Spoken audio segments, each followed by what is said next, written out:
Assalamualaikum warahmatullahi wabarakatuh. Di sini Ibu akan menjelaskan penerapan atau contoh kasus ya pada permasalahan diskriminasi harga ya yang terjadi pada pasar monopoli. Seperti yang kita ketahui ya di materi sebelumnya bahwa pasar monopoli itu adalah pasar yang hanya memiliki satu penjual. Karena di sini hanya terdapat satu penjual, maka penjual tersebut bebas menentukan harga jualnya ya, sehingga di sini yang konsumen dia sebagai penerima harga, sedangkan penentunya adalah perusahaan.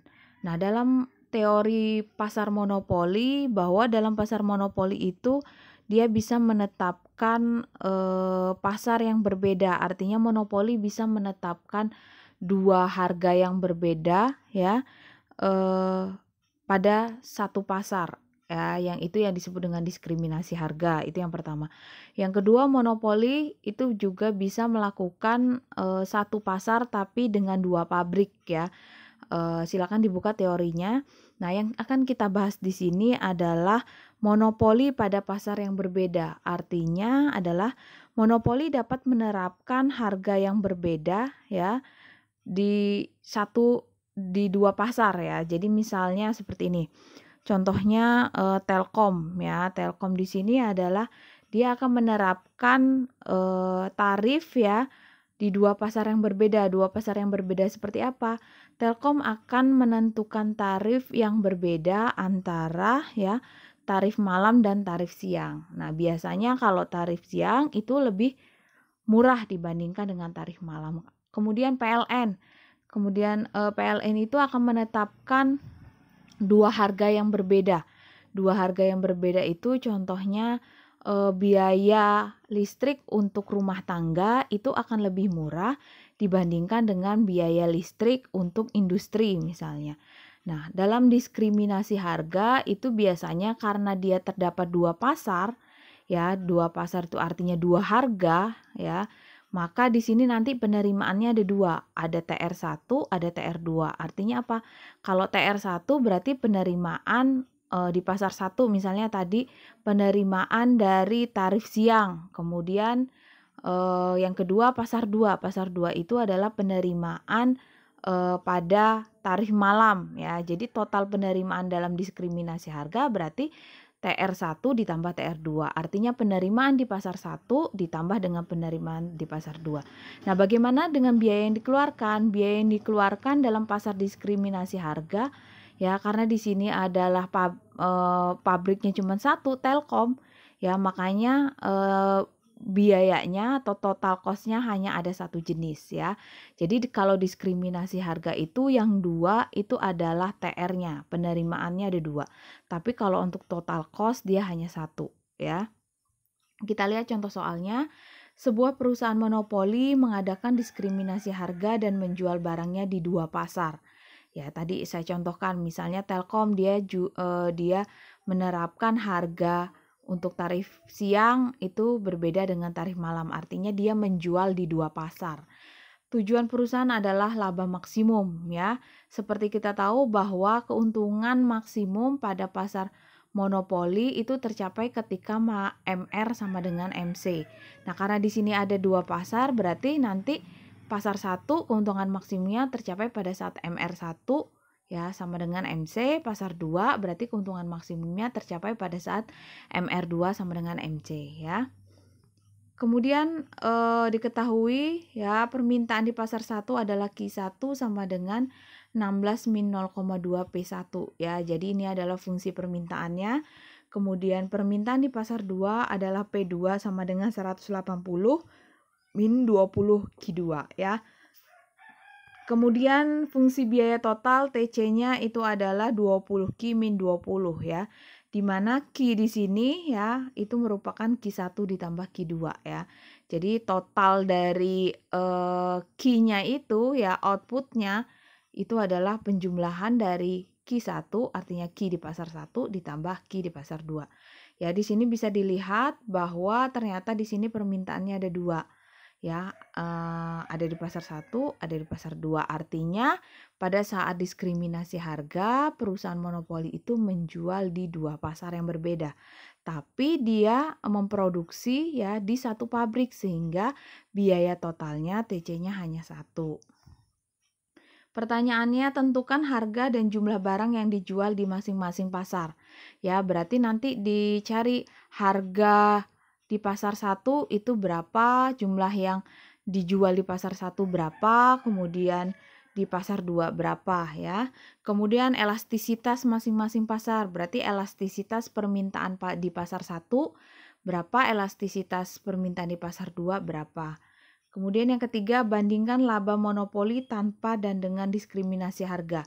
Ya, jadi nanti kita bandingkan kalau perusahaan monopoli itu menetapkan diskriminasi harga, berapa keuntungannya. Tapi kalau perusahaan monopoli itu tidak menerapkan diskriminasi harga, berapa keuntungannya. Jadi kita bandingkan mana sih yang lebih untung ketika monopoli itu menerapkan diskriminasi harga atau tidak ya. Nanti kita simpulkan.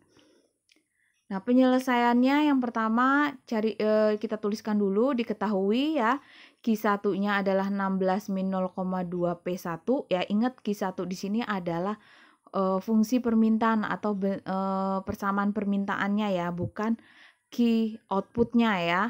Kemudian P2-nya ya, kalau di pasar 2 dia langsung diketahui P2-nya, persamaan P2-nya 180 min 20 Q2. Kemudian total cost-nya adalah 20 Q min 20, di mana Q di sini ya merupakan penjumlahan ya Q1 plus Q2. Yang ditanya P dan Q di pasar 1 dan di pasar 2. Kemudian elastisitas permintaan pasar 1, elastisitas permintaan pasar 2. Kemudian keuntungan tanpa diskriminasi harga dan keuntungan dengan diskriminasi harga ya. Maaf ini salah. Jadi nanti kita cari keuntungan kalau perusahaan menerapkan diskriminasi harga dan keuntungan ketika perusahaan tidak menerapkan diskriminasi harga. Nah, kita jawab satu persatu ya. Nah, yang pertama itu yang ditanya adalah P dan Q pada pasar 1 ya. Nah, kita mulai dengan ada pernyataan bahwa perusahaan monopoli itu bertujuan memaksimumkan keuntungan ya. Jadi keuntungan maksimum atau laba maksimum tercapai saat MR sama dengan MC. Nah, ini adalah terjadi di pasar 1. Berarti kita harus cari marginal revenue-nya dan marginal cost-nya. Nah, pertama kita cari MR-nya. MR atau MR1 karena dia di pasar 1 berarti MR1. MR1 ini adalah turunan dari TR1 terhadap Q1. Nah, ada nggak di soal TR-nya?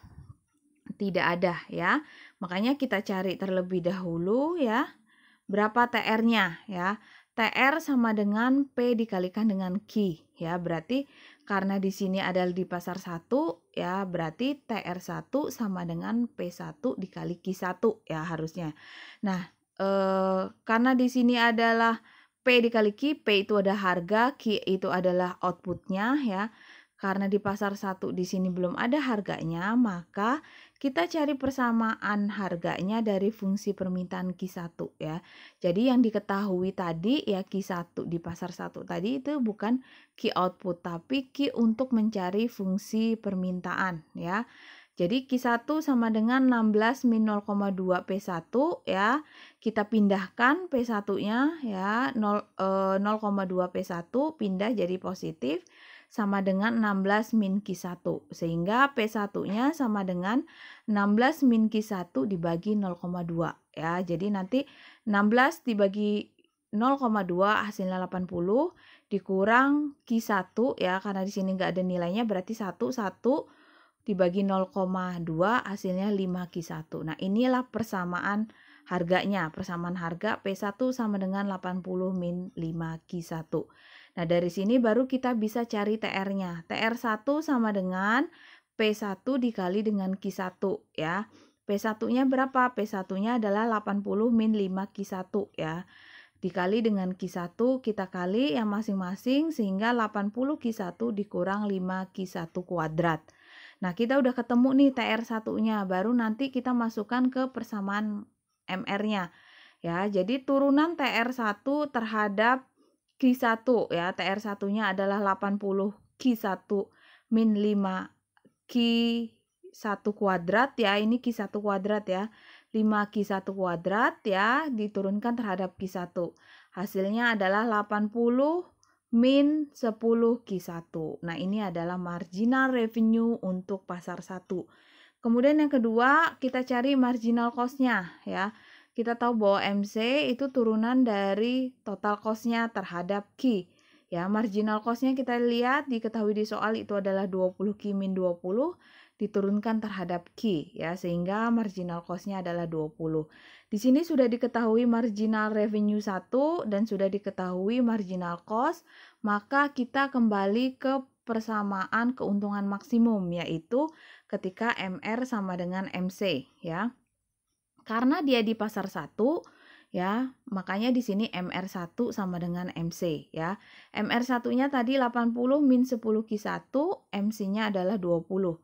Sehingga kita pindahkan ya, 80 min 20 sama dengan 10 Q1. Sehingga kita balik ya, 10 Q1 sama dengan 60. Sehingga Q1-nya adalah 6 ya. Kita sudah ketemu Q1 atau jumlah yang dijual di pasar 1 adalah 6. Kemudian kita cari harganya. Nah, nyari harga P1 adalah dari persamaan P1 yang kita peroleh tadi. Persamaannya adalah 80 min Q1 ya, sehingga 80 min 5 kita ganti Q1-nya dengan 6 sehingga diperoleh 80 min 30, P1-nya adalah 50 ya. Jadi kesimpulannya harga dan jumlah barang yang dijual di pasar 1 ya, itu adalah harganya P1-nya adalah 50 dan Q1-nya adalah 6. Ya, sudah selesai di pasar 1. Kemudian kita beralih ke P dan Q di pasar 2. Ya, P dan Q di pasar 2 sama keuntungan maksimum ya tercapai pada saat marginal revenue sama dengan MC. Ya, karena di ini di pasar 2 makanya MR-nya sama dengan 2. Ya, MR2 sama dengan turunan dari TR2 terhadap Q2. Ya, TR2-nya belum ada, makanya kita cari dulu TR-nya ya. Kita cari ya, TR sama dengan sama P dikalikan Q. Karena yang diketahui di pasar 2 itu adalah persamaan P, makanya di sini kita tidak perlu lagi mencari persamaan P, langsung saja. TR sama dengan P2, ya ini seharusnya P2, TR2 sama dengan P2 dikali dengan Q2. P2-nya diketahui di soal 180 min 20 Q2 dikali dengan Q2 ya. Sehingga 180 Q2 ya dikurang 20 Q2 kuadrat. Ketemu nih TR-nya segini. Kemudian kita pindahkan ke marginal revenue. Jadi MR2 adalah turunan dari 180 Q2 min 20 Q2 kuadrat terhadap Q2 kuadrat. Sehingga diperoleh MR2-nya adalah 180 min 40 Q2. Ya, setelah itu kita cari total cost-nya sama kita cari marginal cost-nya, itu merupakan turunan total cost terhadap Q ya, sehingga diperoleh marginal cost-nya adalah 20 ya. Di sini kita sudah mendapatkan persamaan MR2 dan MC sehingga kita masukkan ke rumus keuntungan maksimum ya. Karena yang kita cari adalah pasar 2, makanya MR2 sama dengan MC. MR2-nya tadi adalah 180 min 40 Q2 sama dengan 20. Kita pindahkan ruasnya ya. 180 min 20 sama dengan 40 Q2. Sehingga diperoleh Q2-nya adalah 160 dibagi 40. Sehingga Q2-nya adalah 4. Artinya jumlah barang yang dijual pada pasar 2 itu adalah jumlahnya 4. Kemudian kita cari harganya. Nah, yang mencari harga adalah dari persamaan P2. P2 sama dengan 180 min 20 Q2 ya. Jadi P2-nya sama dengan 180 dikurang 20 dikali 4. Sehingga diperoleh P2-nya adalah 100 ya. Sehingga bisa kita simpulkan bahwa harga dan jumlah barang yang dijual di pasar 2 adalah P-nya sebesar 100, P2-nya 100, dan Q2-nya adalah 4 ya. Selesai persoalan untuk yang A ya. Kita mencari harga dan jumlah yang dijual pada masing-masing pasar. Kemudian yang kedua adalah yang ditanyakan bagaimana elastisitas permintaan di pasar 1 dan di pasar 2 ya. Nah, sekarang kita cari elastisitas permintaan di pasar 1 ya. Buka kembali rumus elastisitas ya. Elastisitas permintaan itu adalah turunan dari persamaan Q1 terhadap P1 dikali P1, nilai P1 dibagi dengan nilai Q1 ya. Persamaan Q1-nya adalah 16 min 0,2 P1. Kita turunkan terhadap P1 dikali dengan P1 per Q1. Ya. Turunan dari 16 min 0,2 P1 terhadap P1 itu adalah min 0,2 dikali tadi diketahui P1-nya itu ada 50 dan Q1-nya 6. Sehingga diperolehlah elastisitas permintaan di pasar 1 adalah min 1,6. Ya, kemudian yang kedua kita cari elastisitas permintaan di pasar 2 ya. Nah, elastisitas permintaan di pasar 2 sama rumusnya. Ya, turunan dari persamaan Q2 terhadap P2 dikali P2 terhadap Q2. Karena yang di pasar 2 itu yang diketahui bukan persamaan Q, tapi persamaan P, maka kita akan merubah persamaan P itu ke persamaan Q. Artinya apa? Kita cari persamaan permintaan Q-nya ya di pasar 2 itu ya dari persamaan harga yang diketahui. Ya, karena di soal yang diketahui adalah persamaan P, maka perlu dicari Q2 terlebih dahulu. Ya, kita cari dari persamaan P2 itu adalah 180 min 20 Q2. Ya, karena di sini yang kita cari adalah persamaan Q2, maka kita pindahkan Q2-nya ke ruas sebelah kiri, 20 Q2 sama dengan 100 min P2. Sehingga Q2 sama dengan 180 min P2 dibagi dengan 20 ya. Sehingga Q2-nya itu 180 dibagi 20 adalah 9. Ya, min P2 dibagi 20 itu adalah 0,05 P2. Diperolehlah persamaan Q2 ya atau persamaan permintaan di pasar 2 itu adalah 9 min 0,05 P2. Ya, dari sini baru kita masukkan ke persamaan elastisitas permintaannya ya. Sehingga elastisitas permintaan di pasar 2 ya karena dia turunan dari Q2. Q2-nya udah tahu ya 9 min 0,05 P2 diturunkan terhadap P2 dikali P2 per Q2 ya. Turunan dari 9 dikurang 0,05 P2 itu adalah min 0,05 dikali ya P2-nya tadi diketahui ya di pertanyaan yang A itu 100, Q2-nya 4. Sehingga diperoleh elastisitas permintaan di pasar 2 adalah min 1,25 ya. Sudah untuk pertanyaan yang B. Kemudian kita masuk ke laba monopoli dengan diskriminasi harga dan tanpa diskriminasi harga. Jadi nanti kita cari dua keuntungan saat pasar monopoli itu menerapkan diskriminasi harga dan saat pasar monopoli itu tidak menerapkan diskriminasi harga. Ya. Keuntungan monopoli dengan diskriminasi harga ya, ingat diskriminasi harga menjual barang di dua pasar yang berbeda ya. Sehingga nanti penerimaannya ada dua, ada TR1, ada TR2. Keuntungan rumusnya itu TR dikurang dengan TC. Artinya penerimaan dikurangi dengan biaya. Karena dia di pasar 2 tadi, maka di sini penerimaannya ada 2 sehingga keuntungannya itu adalah TR1 ditambah TR2 dikurang dengan TC ya. TR1 itu rumusnya P1 dikali Q1, kemudian TR2 itu P2 dikali Q2 dikurang TC-nya apa tadi? 20 Q min 20 ya. Jadi ini nanti kita ganti dengan yang sudah diketahui di soal. P1-nya adalah 50 ya dikali dengan 6, Q1-nya kemudian P2-nya 100 dikali dengan Q2-nya 4 dikurang 20 Q karena di sini Q tadi adalah Q itu merupakan penjumlahan dari Q1 dan Q2 sehingga Q di sini 6 ditambah 4 ya dikurang 20 ya. Sehingga 300 ditambah 400 dikurang 200 dikurang 20 ya. Diperolehlah 700 dikurang 180.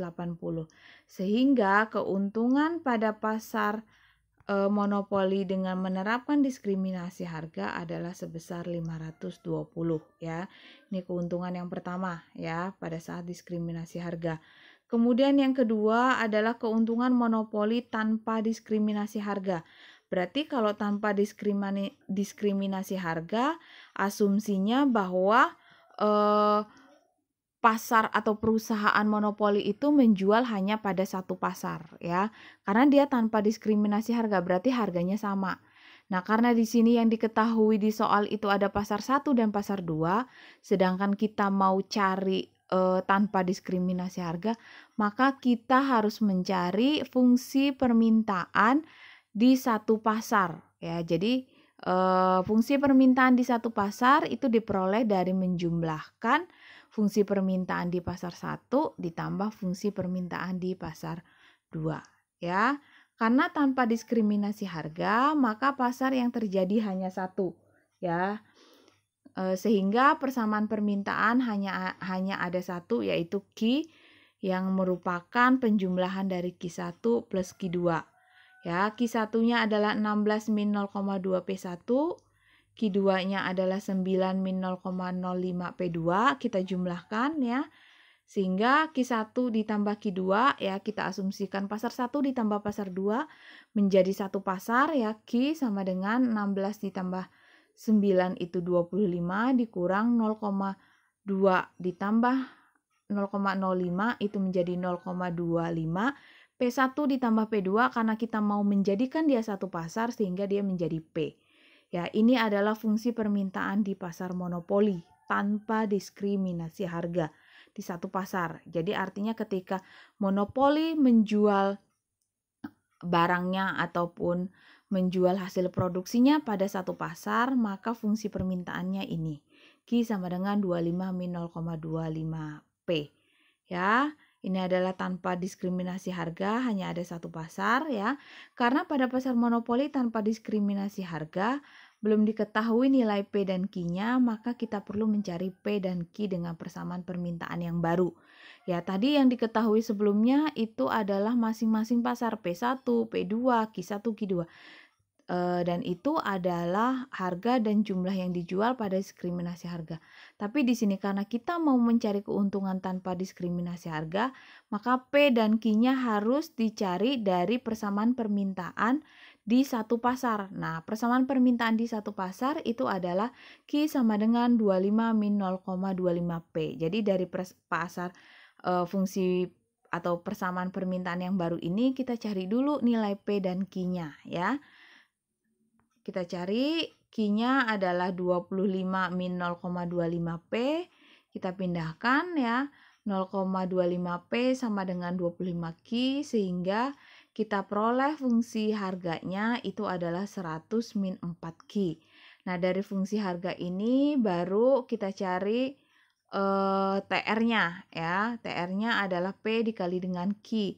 P-nya berapa tadi? 100 min 4Q dikali Q. Sehingga TR-nya adalah 100Q min 4Q kuadrat. Ya, dari TR ini kita cari MR-nya.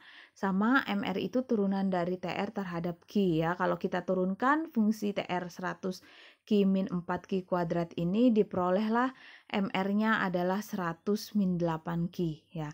Untuk mencari P dan Q kita tetap menggunakan rumus laba maksimum. Karena pasti setiap perusahaan ini menginginkan keuntungan yang maksimum ya. Keuntungan maksimum di pasar monopoli tercapai ketika MR sama dengan MC. Ya, MR-nya adalah 100 min 8Q. MC-nya tadi sama karena dia TC-nya cuma 1, berarti TC-nya sama, yaitu 20Q min 20 ya, di yang diketahui di soal tadi ya, sehingga MC-nya adalah 20. Sehingga 100 min 20 ya kita pindahkan sama dengan 8Q, diperolehlah Q-nya adalah 10 ya.